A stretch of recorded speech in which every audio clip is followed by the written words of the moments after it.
How can you go somewhere if you don't know where you're trying to go and what you're trying to achieve?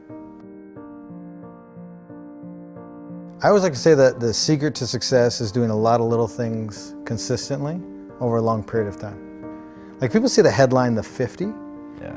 but they don't realize there was a decade that went into that. Of training and building up to it? Everything, you can only get so physically fit for a challenge, and then at that point in time, your mind and your body have to come into alignment, and then the mind takes over. And, one of the biggest questions I get is, how do I come or become mentally tough? And, a lot of people say, oh, you're either born with it, or is it something that you can develop? And I'm in the camp of it's a development process. Anybody can do it. And it started for me in 7th grade. I grew up as a wrestler in Canada. And I lost my very first match. In fact, I lost almost every match after that. Wow. the entire season. Why'd you keep going? Yeah, I just, I'm the type of person that I don't love to be defined by those moments. It was like the 5K that I huff, or the 4-mile fun run. I don't like the word fun and run together. But either. Yeah. How many people do you see running around smiling? Yeah. But for me, I don't enjoy those moments to define me, and I wanna overcome that. And so I would wake up and study the sport and show up and you always hear, show up early and stay late. And I really did that, and by the time I hit my senior year, I went undefeated. Wow. And it's not because I had any talent, it's because I was willing to show up. And so for me, that's where it starts. Everybody always says I have bad knees.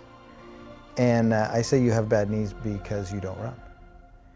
And because that guy right there in that stadium that couldn't get up and walk after his marathon shouldn't have gone on and did what I did.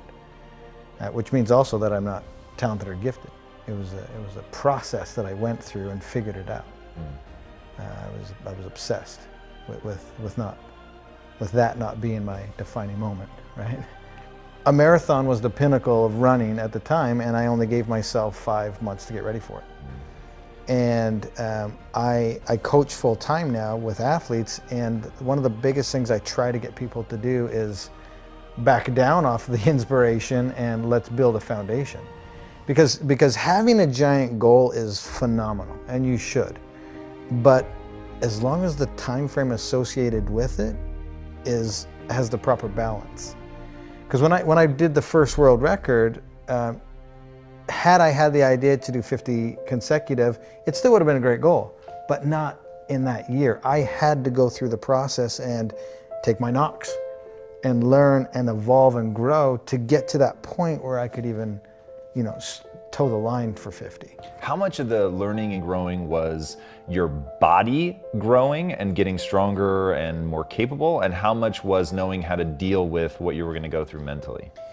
Yeah, both play a very pivotal role, because the amount of volume that I was doing, it's the smaller stabilizers, ligaments, tendons that don't develop as fast as muscles do. And that's why a lot of people get hurt, because they go too quick with the development of these things. And the muscles will always grow faster than the smaller stabilizers things, and people aren't paying attention to those details.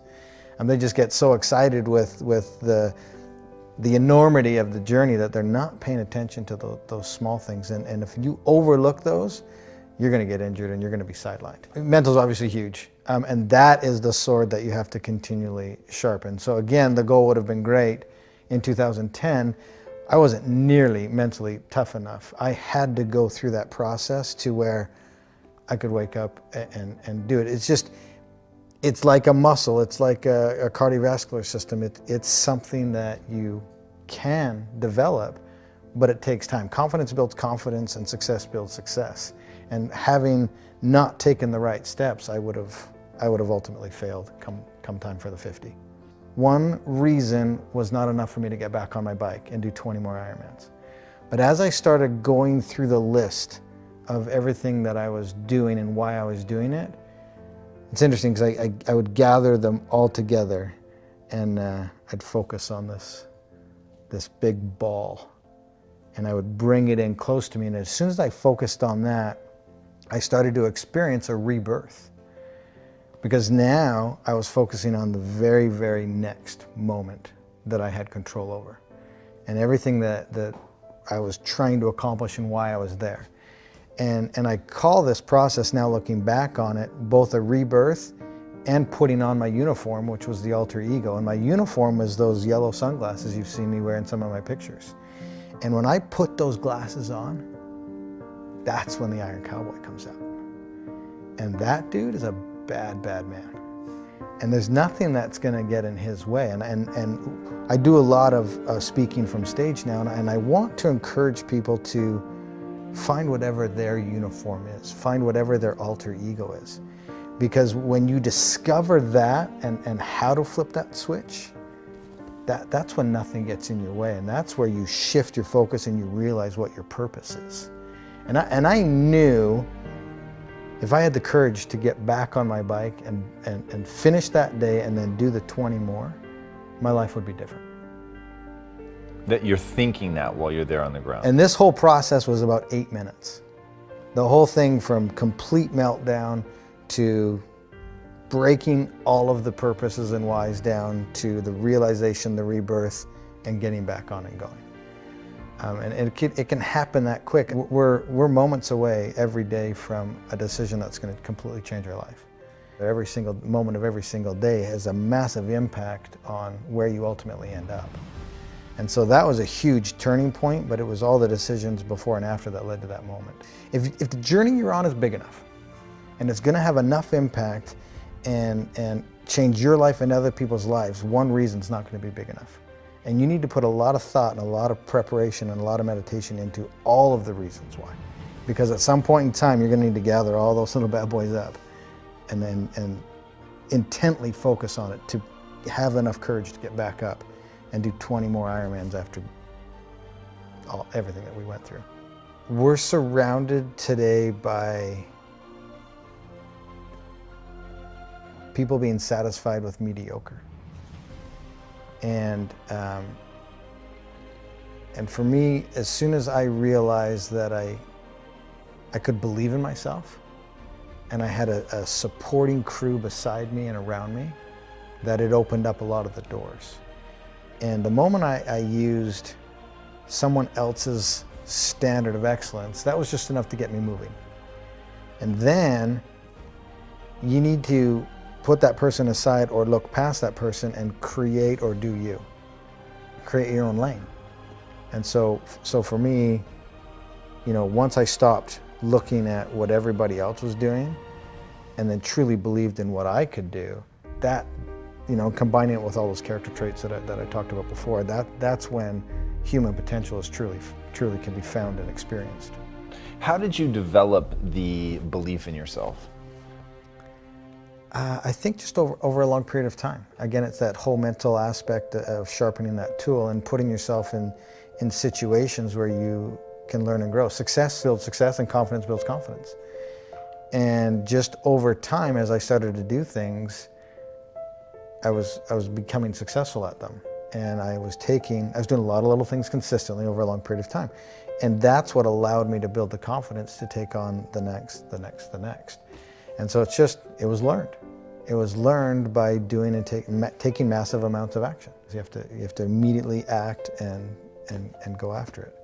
The only thing I'm trying to do is to get people to open their minds as to what is possible. We're living in a day and age where we're limiting what we think is possible. We're getting in our own way. And my thing that I want to get people to do, and you've probably heard somebody say it before, but motion creates emotion. The hardest thing to do is start moving, engaging. Once you start to move and engage, you realize two things. One, it's not as scary as you thought it was. And two, you actually start enjoying what you're doing. It was the only thing that was scaring you was the first action. Dude, I'm just like every ordinary dude that's out there. I just have learned to put myself in the game. I've learned to show up every single day. The moment you realize the next step isn't going to kill you, and that next step is the first step to evolving, changing, growing, and learning and becoming literally the best version of yourself, that's the most beautiful thing. It's not going to kill you. And putting yourself in the game, you're giving yourself an opportunity to achieve something that everybody else said was impossible. What do you say, or as a speaker, what do you say to somebody who they don't know what they want? I've got a friend right now who's massively struggling, and it's the exact question I asked him. I said, what do you want? What's your passion? What are you trying to accomplish? He could not answer the question. And so my next question was, this is what you have to do first. You have to find out what you want and where you want to go. Then we can start formulating the plan. You can't formulate a plan and figure out the steps unless you know where you're trying to go. You'll just spin around in circles and probably move backwards. How can you go somewhere if you don't know where you're trying to go and what you're trying to achieve? And here's what people do, is they get dead set on the journey that they want to take, and they're so rigid with how they're going to get there that they don't see the door over here, and they don't see the bend in the river, and they try to cut because they know they're going right here, and they try to cut through. Well, they didn't know at this bend of the river there was a paradise and a picnic waiting for them that would have opened up a door. Maybe their sweetheart was waiting there for them. Don't be so rigid with how you're going to get there, because that's how you're going to discover what your passions are and who's supposed to be on your journey. And that's how truly you're going to discover what your passions are, by showing up every day, digging, grinding, hustle, whatever you want to call it, and being open to all the opportunities. Yeah, for sure. One thing I've learned is I can't change anybody. They have to be in a space and ready to do it and do it for themselves. And so for me to hold somebody to my standard, I think is somewhat unfair. Now, I hate excuses. I hate entitlement. I want to hold people to that standard, but it's not fair because they're on their own journey, and I'm not living from their perspective. Everybody's heart is different.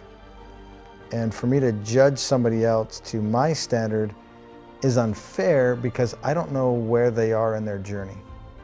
And they could be at the beginning stages, and it would have been unfair to judge me at 24. 41 today. I've learned a lot and I've grown a lot. So my standard at 41 is different than my standard at 24. So if I'm trying to hold a 24-year-old to my standard, probably not realistic. Maybe I'm cautioning people that are listening to take a step back and to understand, take a minute to understand what that person's heart possibly is and where they are on their journey in retrospect to where you are on your journey. That's really, really insightful. I love that a lot. And knowing what somebody's heart is, I think is, I'm going to use that. That's really, really interesting. What is the impact that you want to have on the world? Man, the impact. I am not here today to change anybody. And we just had a good conversation about people at different times of their journey. And for me, I literally just want to have people understand that you have to move to start feeling something. And if you move and start feeling something, you're on your way to the best version of yourself. And the impact that I want to have is just to have the ability to get you to live outside of the existence that you're in and to open it up to what's truly possible. And if I can just get people to understand that you're in your own way and to open up Pandora's box, per se, then you'll truly find what your limits are. And I hope that you don't find your limits, that you exceed your limits.